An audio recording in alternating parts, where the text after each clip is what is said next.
I mean, just on Friday or so, I got the information that a bag of cement is now 7,000 naira. I don't even want to go deep into all of that. But moving on from that one, we are off the front page of Vanguard. Reduce your appetite for dollars and foreign goods, CBN governor tells Nigerians. And that's for Vanguard. Now, going on to Punch. EFCC declares Emefiele's wife and 3 others wanted. That was taken off Saturday Punch. That's the major headline there, as the commission accuses ex-CBN governor's wife and others of money laundering and economic sabotage. That's an interesting one. Well, that is the major headline on the front page of the Punch. And the Nation newspaper, banks now free to fix forex rates. That's coming from CBN, and it's taken off the Nation newspaper.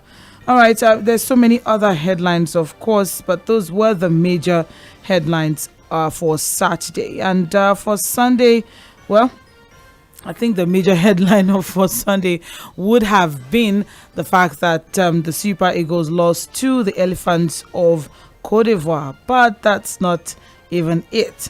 All right, we also have here economic crisis. Further loans will sink Nigeria, says analysts. And that was taken off Daily Independent for Sunday. And of course, the very, very unfortunate news, Access Holdings CEO Herbert Wigwe and former chairman of Nigerian Exchange, Chief Ogunbanjo, dies in helicopter crash in California, United States of America. That was quite a very, very sad one. Across the banking sector, across the capital market, and even across Nigeria. It was quite a huge blow, that one, because, I mean, an entire family, the man, his wife, and his son, very, very unfortunate that happened. Well, those I really don't have so much time. But those were the hottest topics for yesterday. Côte d'Ivoire wins the Africa Cup of Nations for the 3rd time. And the Super Eagles are coming home with silver. But I missed it all. William Troost Ekong won man of the tournament. I'm happy about that. I don't know about you, but I'm really super excited about that. And it's something that, you know, I've been showing off on. But I don't know what exactly, how exactly you feel as a Nigerian. But I think collectively as Nigerians, there's a type of way that I mean, the silence on social media just says a whole lot. Well, this is Trends in the Papers on 98.3 Mainland FM. Those were the major stories that trended over the weekend. Stay with us. We'll be right back.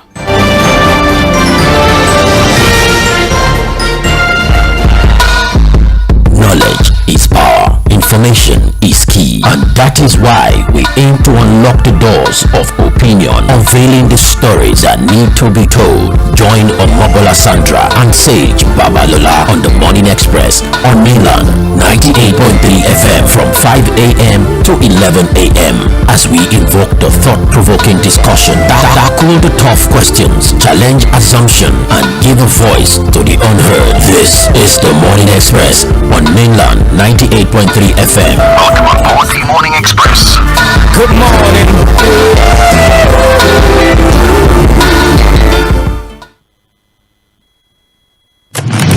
You are listening to the Morning Express on Mainland 98.3 FM. Good morning.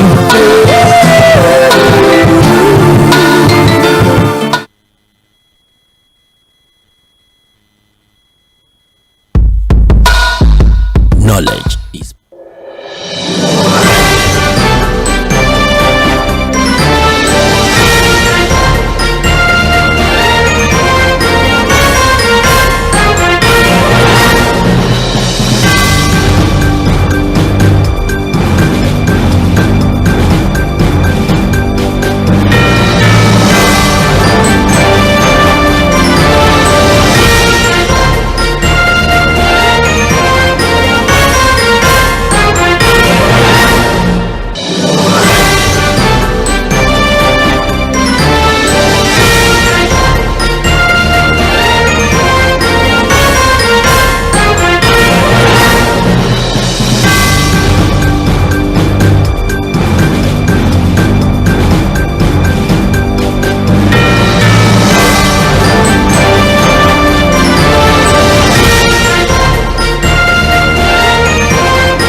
2. Welcome to the Morning Express on Mainland 98.3 FM.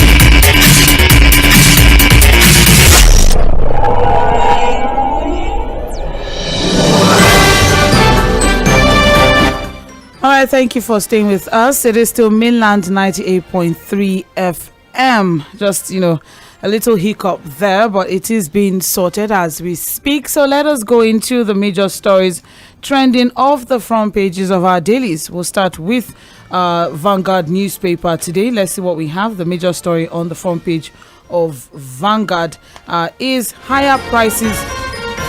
Higher prices loom as businesses rely more on loans to survive. I think we had quite the big talk last week on Wednesday, where we discussed that people, due to the economic hardship and all, people are now looking to loan apps and loan sharks, for some sort of aid or help in this economic crisis that we have. So on the front page of Vanguard newspaper, we have here, higher prices loom as businesses rely more on loans to survive. And the major headline, the riders rather, borrowing from banks rises 52%. 1.83 trillion naira. Interest payments rises 332.3% to 589.62 billion naira. Well, look at that. The story is on page 27 of Vanguard newspaper. So just very quickly, what we have here is Nigerians will soon experience another wave of increase in the price of goods by major manufacturers, as most of them now depend on loans to fund their operations, resulting to higher interest payment and increased cost of production. And according to investigations have shown that due to scarcity of foreign exchange, general cash flow challenges and other economic headwinds during the period, a lot of manufacturing firms are now sustaining their businesses with bank loans and running into trillions and trillions of naira, which means, of course, because the interest that comes on it, that's going to tell a whole lot as regards the pricing of commodities in the coming months or in the coming weeks, if you permit me. It's quite a very long one. Of course, we have top borrowers here, but Analyst Insights, Victor Chiazo, analyst and head of research and investment at FSL Securities Limited, said the manufacturing sector will continue to be negatively impacted by the high finance cost, especially given that the banks all responded to the high MPR. So until the benchmark interest rate is reduced by the CBN, the banks won't drop their interest rate, and the high interest expense will continue to weaken the profitability of manufacturing companies and even throw some of them into loss positions. Well, that is from an expert there. There's a whole lot to take away from this one. This development, according to some other financial experts, indicate that companies that borrowed huge in 2023 are now caught in a serious debt situation as cost of operational capital is now rising, a situation that will impact their profit negatively and also restrict their ability to pay higher dividend. Well, it's struggling times ahead for both consumers and manufacturers at this time. So let's see if we can get in Fuhad to share his own thoughts as regards the conversation that we're having now. Good morning, Fuhad. Yeah, good morning, Sandra. How are you doing? I am well, thank you very much. Apologies, we are bringing you quite late into the show, but the conversation that we're having now is the fact that businesses are now looking to loans to survive. Manufacturers are looking to loans, and interest rates on these loans are astounding, rather, and it's serious. It's having a serious effect on their operational capital, as it is now, operational cost and all, which means that a lot of them in the process of trying to service these loans, in the process of trying to ensure that the operations still continue, they're recording negative as regards profits.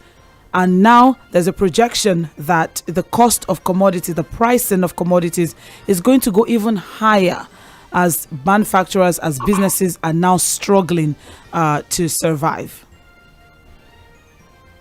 Well, Sandra, I don't know.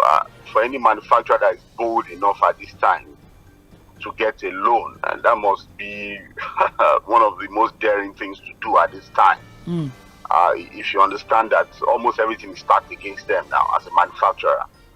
Because again, if you get this loan, the guarantee for profitability is almost at the lowest.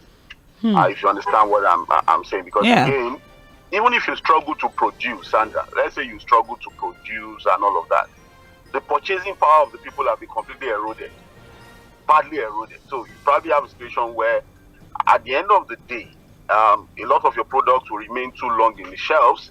They'll probably be too expensive for people to buy. And then where is the profit going to come from? That's even when if you struggle to produce, you battle the issue of the high interest rate. I'm sure there's no bank now, Sandra, that gives less than 25% interest rate on a loan. I think the best you'll get is probably about 22, 23, and most likely 25% interest rate. We're even looking at 32 already. It's already in the 30s. 32, imagine. Look, I don't think anybody can survive on a 32% interest rate on a loan. I don't know any business. I want to see that business model that will borrow money and then be able to repay and make profit from a 32% interest rate. Even people in other climes, you hear people talking about single-digit interest rate, and they still struggle with it. How much more we are talking about double digits in over 30%, and how would any business survive with that kind of? So Fuhad, now what should we look at this point now? Should we look at the CBN and its monetary policies, or should we look at banks and their interest rates?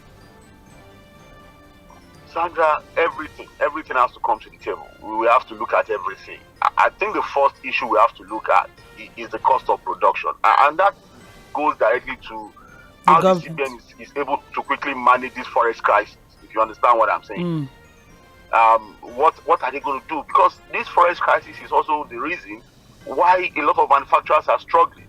The reality is that even if I look at manufacturer, most of their active ingredients, and then some of the parts of plants and machineries are still imported. So there's the dollar factor. So you can't have a complete free fall, this continuous free fall of the naira against the dollar, and not have a crisis. And that's why manufacturers have been shouting that, look, the manufacturing sector is going to die if something is not done quickly about the depreciating value of the naira against the dollar. The other one is energy costs, Sandra, which is also one major issue eating into the capital of most manufacturers. Diesel prices have gone through the roof. You understand what I'm saying? The issue of logistics, energy costs, poor infrastructure is also another major issue. And then for manufacturers who need raw material from farmers, they're also struggling because a lot of the farmers can't even get to the farm to produce anything. So like I said, almost everything is stacked against a manufacturer at this time. People have said that maybe the government needs to look at the bailout. But even if you bail out manufacturers at this time, if they put these monies, whatever bailout you give to them, at this challenging time into their businesses, it will still be completely wiped out. So, like I said, everything, whether it's fiscal, monetary policy, government policy, economic policy, that is why we are saying that, look, it's not just about mere talk and rhetoric. It is not just about just sitting down to speak English and continue to speak English. We have an emergency here. We have a serious situation, a dire situation. What we are seeing ahead of us, Sandra, is a serious unemployment crisis we are going to battle with. And with this level of hardship, unemployment, comes insecurity. People are going to get desperate. I just hope that one day we'll not begin to see situations where, criminals go into houses, search houses to houses, carrying people's pots of soups and food. We're already getting there. God forbid we are nearing a Venezuela of some sort. Well, this is a build-up to even more inflationary pressure because the truth now is companies are now being pressured to reprice their earning assets to recover costs or even reduce losses. And there's a lot of factors around this particular one. Depreciation of the naira, repricing of loans, other assets, high input cost, reduction or even non-availability of suppliers' credit. There's just a lot to look at as regards the financials of this particular discourse. And I mean, I really don't know what angle to take it from. Is it from the CBN MPR or is it from commercial banks and the interest rate, or is it overhead costs or even government policies as well in this particular situation? But difficult days ahead. That is what analysts are listening to. Mainland 98 air price looms as business of Vanguard newspaper. You can get more details there. Page 27. Benin chief Ikimis, the Edo Gubo happening Benin Kingdom, Osaro, local government delegate PD. A delegate World Congress is free and credible, says Umba. Well, there's just also a lot to look forward to crime. Fuhad, we just conversation now as regards